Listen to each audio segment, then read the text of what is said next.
Allez, nouveau versus entre deux exercices, mollet cette fois, extension assis versus extension debout. Alors mollet assis, deux avantages, on a plus de stabilité et on n'a pas de pression sur le dos. Par contre, on va mettre moins lourd et on a un recrutement moins complet des muscles des mollets. A l'inverse, la version debout, on a donc deux avantages, on peut mettre plus lourd et on a un recrutement plus complet. Par contre, forcément, c'est moins stable et ça peut mettre de la pression sur le dos, notamment que les mollets, normalement, ça travaille quand même assez lourd. Alors ce qu'il faut voir, c'est que bien qu'on parle souvent des mollets comme un seul muscle, en réalité, il y a deux muscles. Les gastrocnémiens, qu'on appelait avant les jumeaux et qui sont les deux muscles qu'on voit les plus visibles à l'arrière du tibia.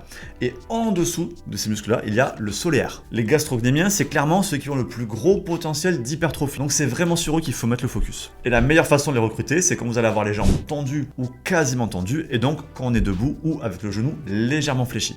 A l'inverse, les soléaires, donc ils sont en dessous, eux on va principalement les recruter quand on a les genoux fléchis. Et donc vous le voyez, ce sont deux exercices complémentaires. Après, si vous pouvez faire les deux, c'est l'idéal, en commençant par la version debout. Si vous n'avez pas le temps et que vous pouvez n'en faire qu'un seul, gardez que la version debout, tout simplement parce que c'est la version qui vous permettra de travailler les muscles qui ont le plus gros potentiel.